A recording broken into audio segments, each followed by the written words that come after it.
네, 어제 있었던 지방선거, 국회의원 보궐선거는 국민의힘의 압승이었습니다. 민주당 비대위는 선거 결과에 책임을 지고 총사퇴했습니다. 자, 이런 가운데 2030 남녀 표심은 이번에도 극명하게 갈렸는데요. 전문가들과 지금부터 민심 읽어보겠습니다. 배철호 리얼미터 수석 전문위원 그리고 이강윤 한국사회여론연구소장 스튜디오에 모셨습니다. 어서 오십시오. 안녕하세요. 안녕하십니까. 자, 광역단체장 12대5 그리고 보궐선거 5대2, 국민의힘 압승으로 끝났는데요. 4년 전하고 정반대의 결과치인 거죠. 정반대 결과가 나왔습니다. 네. 민심이 참 무섭구나라는 걸 새삼 느낀 선거였습니다. 네, 어떻게 좀 읽고 계십니까? 이제 양당에서 이제 본격적인 의미 해석 투쟁이 들어갈 것 같은데요. 이를테면은 이제 그 윤석열 정부 치르고 이제 임기 시작하고 3주 안에 치러진 선거였지만 어쨌든 국정 동력을 획득했다. 선거 결과가 가장 큰 정치 이벤트는 선거거든요. 결국 이제 민심이 확인됐던 것을 동력으로서 삼고 이제는 한편으로는 또 평가의 대상이 되었다. 이제 그런 의미를 좀 부여할 수 있을 것이고 문제는 또 민주당입니다. 민주당이 이제 대선에 이어서 대선이 이제 석패라면 이건 완패라고 좀 보여지는데 이제 경기 결과가 이제 묘한 뒷맛을 좀 남겨줄 것 같아요. 어쨌든 정신성리식 해석으로 그렇게 의미를 받아들여서는 안 되고 좀 더 철저하고 좀 근본적인 그런 반성, 혁신의 결과물이 어떻게 나올 것이냐 그 결과의 수준에 따라서 민주당이 회생하는 그 속도와 그리고 이제 폭이 결정되지 않을까 그렇게 좀 보여집니다. 네. 정부 여당에서는 이제 국정 동력을 확보할 수 있다는 이 점을 이제 꼽아주셨는데 무서운 성적이다. 오늘 국민의힘에서 이런 얘기도 나왔습니다. 자, 민주당 얘기를 좀 해주셨는데 오늘 비대위가 총 사퇴를 했습니다. 이 왜 참패를 했는지 이 원인을 좀 분석을 해봐야 될 텐데 대선 때 0.73%로 굉장히 아깝게 지지 않았습니까? 이 부분이 오히려 독이 된 측면이 좀 있을까요? 그렇다고 봅니다. 네. 0.73 요즘 선거가 극미 숫자들이에요. 극미. 대선은 0.7, 요번 경기지사 같은 경우 0.1. 0.15. 예. 그 0.7%로 진 건 아까운데요. 아쉬운 대목은 그것에 대한 너무 아슬아슬하게 져서 그랬는지는 몰라도 또 불과 3개월 후면 어제 있었던 지방선거였기 때문에 대선 패배 분석만 놓고 왈가왈부해서 찌그락찌그락 하는 걸로 보이는 걸 염려해서 그랬는지는 모르나 패인에 대한 명확한 분석을 못하고 미루었었다. 그래서 독이 됐고 어제 같은. 그러니까 우리는 큰 선거들 지고 나면 항상 당직자들이 뼈를 깎습니다. 근데 하도 말로만 뼈를 많이 깎으니까 깎을 뼈가 남아있을까 그런 우스갯소리마저 나오는데 어제 선거 결과를 한마디로 하자면 국민의힘의 압승이지만 같은 표현일지 모르겠으나 저는 민주당의 대패다. 민주당의 대패다. 네, 그걸 먼저 앞세우고 싶습니다. 결과는 같겠지만 그 말은 또 민주당에게 더 많은 숙제를 남긴 선거가 아닐까 싶고요. 또 하나는 투표를 외면한 국민 거의 절반, 49%가 투표를 외면했죠. 그렇죠. 물론 큰 투표 참가율이 높은 선거도 80%가 채 안 되기는 합니다만 왜 대거 투표를 외면해 버렸을까? 그중에는 민주당의 잠재적 지지자들, 평소 같으면 민주당을 찍으려고 기표소에 갔던 분들도 상당히 있을 거라고 생각합니다. 그래서 양당의 고정 지지층들만이 참여한 투표라고 볼 수 있는데 결과는 민주당의 대패였다. 그러면 투표를 외면할 수밖에 없었던 그분들 또한 잘 생각해야 한다. 투표에 나타난 표심 분석은 물론이고 그 점을 두 당의 공히 좀 말씀드리고 싶습니다. 이른바 민주당의 대선 이후 젖잘싸 분위기, 패인에 대한 분석을 하기보다는 사실 대선에 진 지도부가 다시 비대위를 맡는 이런 부분이 좀 영향이 있었던 것으로 분석하는 분들이 많은데 그 이외에도 박안주 의원의 성비도 있었고요. 민주당 내 개혁을 관련한 어떤 그 진통 목소리도 좀 나오지 않았습니까? 국민의힘이 이런 민주당의 악재에 대해서 좀 반사이익을 가져간 측면도 있을까요? 반사이익도 있었지만은 저는 민주당이 현재의 상황을 오판한 측면도 적지 않아 있었다라고 봅니다. 아까 지난 대선 지형이 좀 그대로 살아있는 지표들이 그 대선 이후에도 한두 달 정도 좀 나왔었거든요.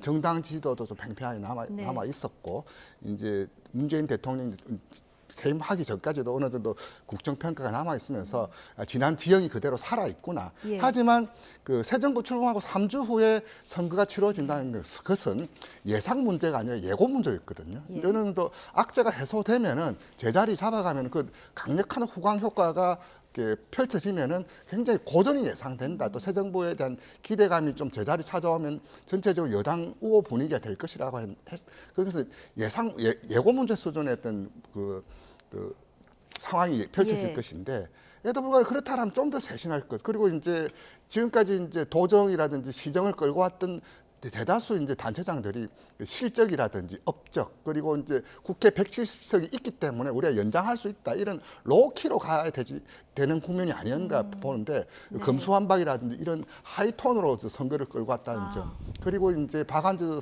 의원 성비 사건에도 좀 명쾌하게 좀 신속하게 하지 못했던 점 그런 것들이 이제 선거 직전에 보면은 민주당 지지율이 30%를 하회하는 그런 결과들이 속속 나왔었거든요. 오늘 MBS도 그렇게 나왔었는데 그렇다면 전국 단위 선거에서 정당 지지율 30이 안 된다라면 굉장히 위험 신호인데도 그렇게 좀 갔다는 점. 그런 점이 민주당 상황 오판 또 그 연원을 따지고 올라가자면 0.73에 대한 정확한 의미를 해석하지 못했다. 거기서 좀 출발하지 않았냐? 좀 그렇게 좀 보여집니다. 저는 요즘 한 말씀만 좀 보태고 네네. 싶습니다.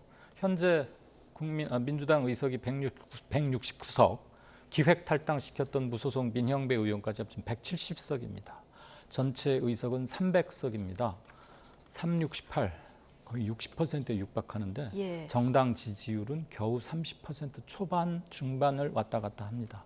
이것 자체만으로도 숫자상으로 얼마나 크게 지금 공백이 있는 걸 알 수 있고요. 또 하나, 이번 지방선거에서 오늘 새벽에서야 판가름 나는 정말 드라마틱한 경기지사 상징성이 크고 실질적 승패를 가름할 수 있다고 모두 다 입을 모았던 그 경기지사 선거에서 정말 아슬아슬하게 이겼지만 어쨌거나 이겼기 때문에 민주당이 야 우리가 완패는 면했다 이러면서 이 안 좋은 조건 하에서도 우리 비교적 잘했던 거 아니야? 이른바 젖잘싸 분위기에 또 되뇌인다면 민주당은 당분간 회복의 모멘텀을 찾기가 굉장히 힘든 것 아닌가. 네. 저는 이번에 투표에 참가하지 않은 분들이 보내는 경고는 정신을 확실히 차려라.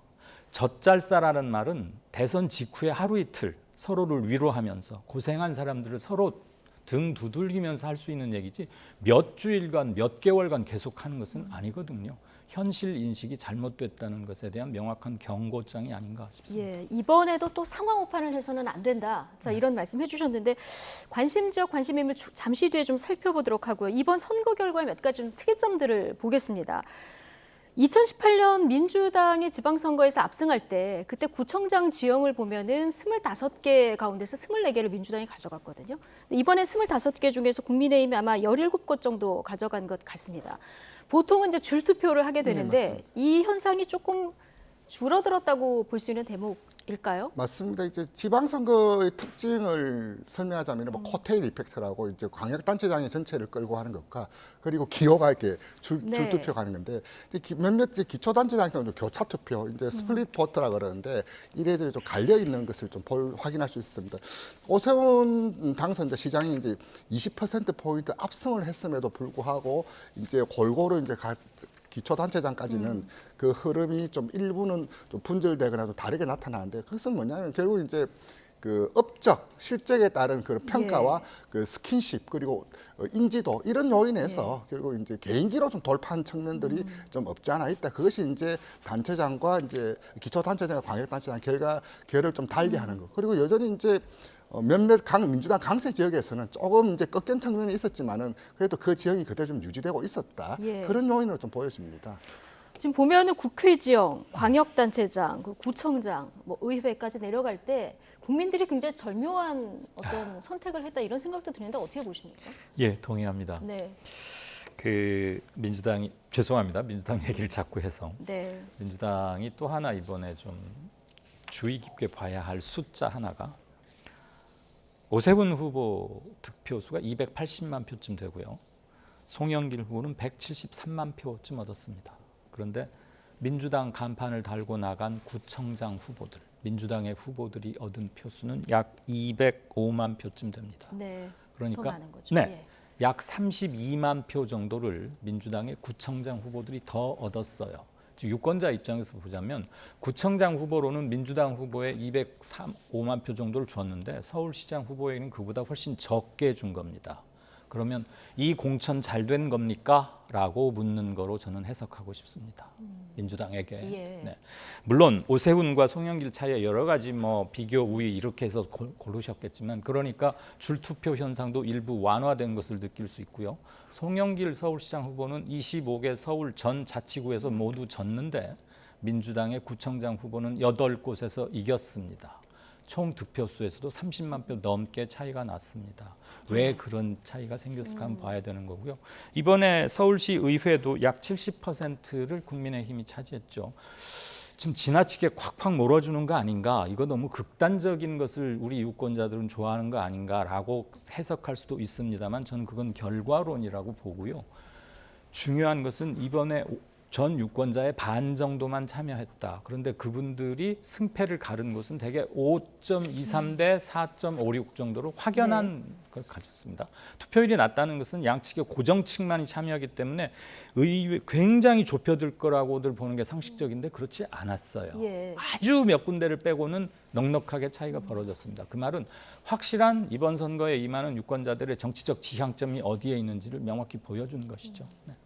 근데 서울시장 같은 경우는 워낙 오세훈 시장의 우위가 점쳐졌기 때문에 이제 공천이 좀 잘못됐다 했는데 마땅한 인물을 또 마지막까지 찾기도 어려운 이런 상황이지 않았습니까?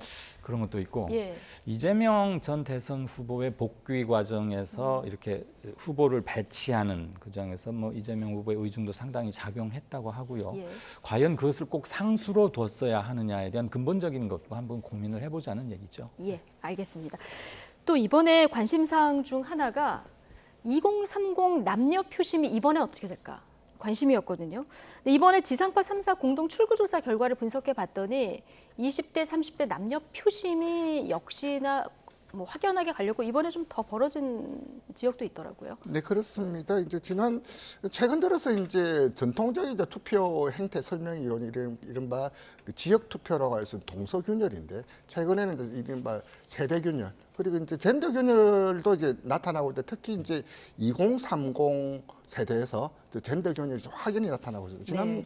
대선만 보더라도 윤석열, 이재명, 윤석열에서 남녀 투표 확연히 달라졌는데 이번에도 똑같이 좀 나타났어요. 이제 이 문제가 저는 좀 시사하는 바가 좀 크다고 봅니다. 이렇게 계속 젠더 균열이, 젠더 갈등이 네. 지속된다라면은 이건 어떻게 될까? 단순히 이제 선거 공학적으로 접근을 하기에는 또 이것을 기대하기에는 좀 수치가 위험 수치 수준 아니냐? 좀 예. 그렇게 좀 보여집니다. 예. 자, 다른 세대는 안 그런데 2030만 남녀 표심이 이렇게까지 갈리는 이유는 뭐라고 보시고요? 이거 좀 해결해야 될 것 같은데 네. 어떤 해법이 있을까요?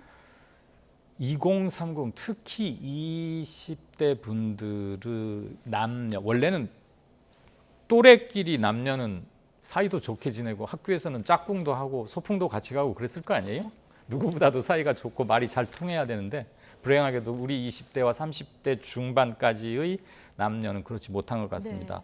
네. 일단 서로 사회를 바라보는 문제가 다르고 피해의식을 느끼는 정도가 다른데 제가 이렇게 보면 지금 2030들은 남녀 구분 없이 키우는 이른바 남존여비라는 것을 아예 모르고 큰 첫 번째 세대가 아닌가 싶어요. 그런데 아직도 사회의 전체적인 구조는 남자 쪽에 좀 무게중심이 실려 있지요. 네.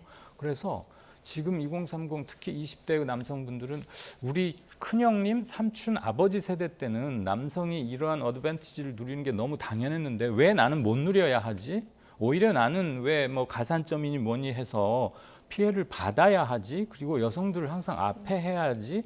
취직은 안 되고 힘든데 왜 쟤는 내신이 뭐니가 왜 수행평가도 항상 여자가 해? 회장은 항상 여성이야? 이런 모종의 피해의식을 갖기 쉽고요. 정상화되는 과정을 받아들일까지 뭐 시차가 좀 있다 이런 말씀이시죠? 있고요. 예. 남자는 국민의힘, 여성은 민주당이 이번에도 또 한 번 확인됐는데 네. 이 1차적인 피해는 저는 국민의힘이나 당정을 이끌고 있는 집권층의 피해가 더 크다고 봅니다. 왜? 국정 운영의 총체적인 책임이나 사회 통합 책임 역시 담임 세력이 갖고 있게 마련이죠. 그리고 항차 자신들의 정치적 기반 확대를 위해서도 여성표를 끌어들이지 않고서는 미래가 보이지 예. 않습니다. 그건 민주당도 마찬가지지만 정책의 툴을 주도적으로 갖고 있는 건 정부 여당이기 때문에 예. 저는 윤 정부 임기 5년 동안 가시적인 첫 주춧돌이라도 반드시 놓여져야 한다. 예. 특히 여성 젠더 문제에 관해서. 젠더 문제 이제 민감하게 받아들이는 이슈가 이제 20대, 30대 남녀가 다 다른데 네. 사실 민주당에서 이번 선거 직전에 성비위 의혹이라든가 성희롱 발언 등이 좀 문제가 돼서 여성 표심이 이번에 조금 움직이지 않을까 생각했는데 그대로 굳어진 원인은 뭐라고 보십니까? 글쎄요, 이제 결국 이제 정치적 정향이 예. 좀 그 이슈보다 좀 우선하지 않았냐. 그렇기 때문에 사실 그 처리를 하는 것이 또 박지원 위원장이기 때문에 좀 가감하게 좀 했었다. 그 정도면 충분한 거 아니냐. 네. 또 정치적 선택과 그 사안을 좀 별개로 본 그런 인식도 적잖이 있지 않았냐. 그렇게 보여집니다. 예. 자, 인물로 들어가서 오늘 정말 한 명의 인물을 뽑자 하면은 단연 뭐 경기도지사에 당선된 김동연 후보가 아닐까 싶은데 정말 새벽에 대역전극으로 각본 없는 드라마를 썼는데요. 0.15%포인트, 8천여 표 차이입니다. 경기도 유권자가 1,000만 명이 넘는데 네. 8천여 표 차. 이 승리의 마지막 그 변수는 뭐였을 거라고 보십니까? 역시 인물론, 자질론, 그다음에 타당 후보가 필적하기에는 조금 버겁게 느껴졌을 경력 이런 것 같은데요. 한마디로 저는 이렇게 표현하고 싶습니다. 윤석열 이제는 대통령이시죠. 예. 윤석열 대통령과 경쟁해서 지지 않았다. 아주 이만큼이라도 이겼다. 예. 김동연 후보가. 김은혜 후보의 뒤에는 아주 든든하게 윤석열 당선인이 있었죠. 후보로 내세우는 과정에서부터 거의 파견시키다시피 교통정리에 나서면서 나가시오. 그래서 유승민 후보하고도 당내 경쟁에서 이겼고 그 뒤로도 뭐 윤심이 실려 있다는 것은 다 아는 그런 선거였습니다. 예. 반면에 김동연 후보는 이재명 후보와 2인 삼각관계라는 것은 마두들 알지만 적어도 이번 선거에서는 이재명 효과 또는 이재명의 큰 덕이나 힘을 입었다고 보기는 좀 어렵습니다. 예. 거의 김동연 혼자의 경쟁력 이런 걸로 했고요. 마지막에 또 김은혜 후보의 그 재산 뭐 축소 신고, 예. 누락 신고 이것도 좀 안 좋은 영향을 투표장에 미쳤. 다 붙었기 때문에 이 그렇죠. 부분이 좀 영향이 있었을 네네, 것이다. 경고가 있었으니까요. 어쨌든 김동연 후보는 끝까지 이재명 위원장하고 마지막에는 이렇게 동반 유세를 한다거나 이런 모습이 별로 없었거든요. 적절한 거리두기를 성인으로 꼽고요. 예. 저 이제 한 말씀 더 보태자면은 그 근본적으로 왜 김은혜 후보 떨어졌는가를 한번 더 훑어보자면은 예. 저는 첫 번째로 미스캐스팅이 아니었냐, 캐스팅 미스 아니냐고 봅니다. 그리고 또 하나가 그 지금 다들 언론에서도 유승민 전 의원이 나왔으면은 과연 이 격차가 이 결과가 나왔을까라고 예. 그렇게 지적하시는데 저도 상당 부분 거의 공감하고요. 또 하나 뭐냐면 후광 효과만으로는 그 결과를 담보할 수 없다. 결국 인물이라든지 정책이 받쳐져야 되지. 결국 이제 윤석열과 이겼다라는 이런 말도 또 나오고 있거든요. 예. 그랬을 때 그 단순히 이제 후광 효과만으로는 안 된다. 또 하나가 뭐냐면 이제 리스크 관리. 그 강용석 변수 통제하지 못했다. 이 문제를 결정적으로 결국 이제 흔히 뭐 네이더 이펙트라 그럽니다. 랄프 네. 네이더가 이제 나오면서 엘고 표가 이제 분산되면 흔히 쉽게 말해서 이제 그 진영 내 분산에 따른 결과가 다 갈리는 걸 네이더 이펙트라 하는데 우리는 그보다 더 익숙한 게 있죠. 이른바 이인제 효과라고 하는데 이제 이인제 효과가 아니라 강용석 효과로 한 단계 좀 업그레이드된 아마 강용석 효과 이 말은 이제 정치권에서 이제 정립되지 않을까 그렇게 좀 보여집니다. 예. 양당 모두 지금부터 이제 제대로 복귀를 해야 2년 뒤 총선을 좀 대비할 수 있을 것 같은데. 자, 김동연 당선인 포함해서 이번 선거에서 오세훈, 뭐 이재명, 안철수, 홍준표 이른바 대권 잠룡들 모두 이기긴 했는데요. 성적표에 대한 해석은 좀 엇갈리는 듯도 합니다. 박성원 앵커가 정리해드립니다. 이번 지방선거는 지난 대선에 도전했던 후보들이 잇따라 출마하면서 대선 2라운드라고 불릴 정도였죠. 그렇다면 2라운드를 치른 대선 주자급 후보들, 이른바 잠룡들이 받아든 성적표는 어떨까요? 먼저 마지막까지 손에 땀을 쥐는 접전 끝에 대역전극을 써낸 경기지사 김동연 당선인. 출구조사에서는 김은혜 후보에 뒤졌지만 오늘 새벽 5시를 넘기면서 상황이 역전됐고 승리의 쐐기를 박았습니다. 불리한 선거 구도에서 대통령 측근을 꺾고 최후 방어선을 사수했다는 점에서 단숨에 체급을 높였는데요. 당내 대권 가도에서 상당한 입지에 올라설 것이라는 분석입니다. 김동연 당선인 소감 직접 들어보시죠. 오늘의 승리는 저 김동연 개인의 승리가 아닙니다. 변화를 바라는 우리 도민 여러분, 그리고 국민 여러분들의 간절함과 열망이 함께 어우러서 오늘의 승리를 만들어 주셨습니다. 투표가 마무리되고 일찌감치 당선을 확정지은 오세훈 서울시장은 최초의 4선 시장으로 유력 대권주자로서 존재감을 드러냈습니다. 앞으로 4년 임기 동안 행정력을 입증하고 서울시장으로 여론 주목도와 정치적 영향력을 유지한다면 입지는 더욱 탄탄해질 것이라는 전망이 나옵니다. 당선 이후 대권 관련 질문에 답하기도 했는데요. 오세훈 서울시장의 목소리도 직접 들어보겠습니다. 저 개인적으로 굉장히 사치스러운 생각이라고 마음을 먹고 있습니다. 정말 이 서울시장이라는 직이 가지는 책임과 의무가 그 무게로 치자면 대통령직 못지않다, 그런 생각입니다. 한편 경기 분당갑 보궐선거에 출마한 안철수 당선인은 낙승을 거두면서 3선 고지에 올랐는데요. 제3지대 길을 모색했던 안철수 당선인 입장에서는 국민의힘 간판을 달고 출마한 첫 선거를 통해 집권 여당의 중진 의원으로 거듭나게 된 겁니다. 앞으로 원내로 진입해 국민의힘 의원들과 접촉면을 넓히고 당권 도전에 이어 대권에 도전할 것이라는 관측되는 만큼 대선 주자로서 일보를 내디뎠다는 평가입니다. 안 당선인 이야기 직접 들어보시죠. 이제 윤석열 정부의 성공을 뒷받침하고 그리고 대한민국의 새로운 변화를 위해서 여기 계신 모든 분들과 끝까지 함께 하겠습니다. 반면 이재명 당선인은 인천 계양을의 보궐선거에 승리하며 원내 진입엔 성공했지만 홀로 생還, 상처뿐인 영광이라는 이야기가 나옵니다. 계양을 지역에서 윤영선 후보의 확실한 우위를 보여주지 못했고 총괄선대위원장으로 민주당 참패에 대한 책임론을 피할 수 없게 됐는데요. 당장 선거를 함께 이끌던 민주당 이원욱 전략공천위원장은 오늘 새벽 SNS에 이재명 친구, 상처뿐인 영광 축하합니다라고 적었고 박지원 전 국정원장도 당생 자사, 당이 살고 자기가 죽어야 국민이 감동한다며 이재명 위원장의 당선과 당의 참패를 우회적으로 비판했습니다. 이를 의식한 듯 이재명 위원장은 오늘 새벽 굳은 표정으로 소감을 밝혔는데요. 들어보시죠. 국민 여러분들의 엄중한 질책을 겸허하게 수용하겠습니다. 많이 부족했습니다. 좀 더 혁신하고 또 새로운 모습으로 국민 여러분들의 기대에 부응하도록 최선을 다하겠다는 말씀을 드립니다. 대선 2라운드를 치르고 엇갈린 성적표를 받아든 차기 대권 잠룡들. 각각 또 다른 시험대에 오른 만큼 앞으로의 행보도 주목되고 있습니다. 네.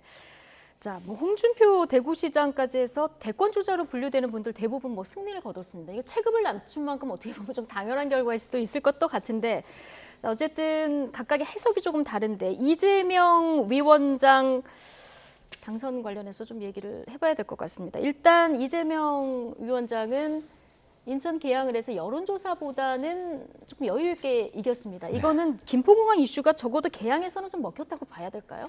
그거 하고요. 네.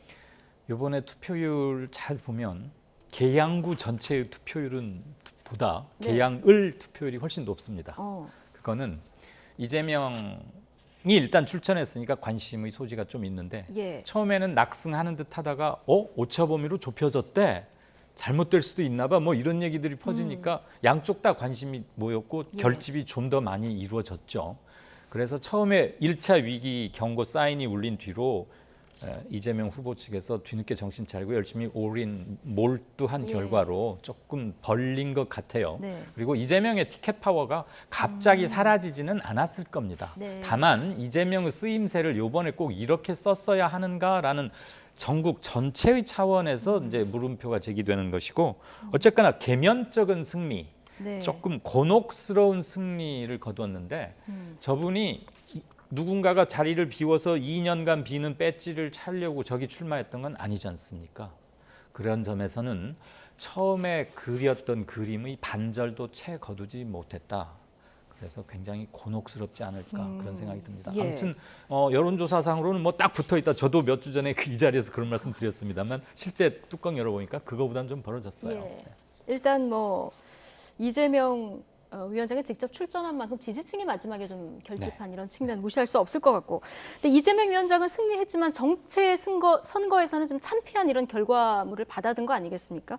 당내에서 지금 이재명 책임론이 굉장히 커지고 있는 이런 상황이고요. 당장 이제 전당대회 앞두고 당권 도전 얘기도 나오는데 이렇게 되면은 앞으로 이 과정에서 또 한 번 진통이 불가피할 것 같아요. 불가피할 것으로 보였습니다. 이재명 이제 오늘부로 의원이죠. 네. 의원은 개항을 후보자이기도 하지만 민주당 총괄 선대위원장이었어요. 총괄 선대위원장인 만큼 그 지금 결과에 대한 책임을 당연히 질 수밖에 없죠. 그리고 이제 그 결과가 그렇게 이재명 무게 중량감에 비해서 그렇게 결과 격차도 좀 크진 않았다. 또 이제 이재명 후보를 서둘러 이제 등판시키는 것도 이제 바람몰이 좀 역할을 또 기대했었는데 그 오히려 이재명 거리두기 한 게 오히려 더 효과가 있었다. 이런 자조 섞인 말이 나올 정도로 어떤 당권 도전도 그 예고된 수순인데 과연 이 좀 험로가 좀 예상됩니다. 좀 안에서도 이제 이재명에 대한 좀 그 반정서 이런 것들도 조금씩 싹 트는 것 같은데 그 지난 대선만큼 그렇게 순항하지는 좀 힘들지 않나 그렇게 좀 보여집니다. 예.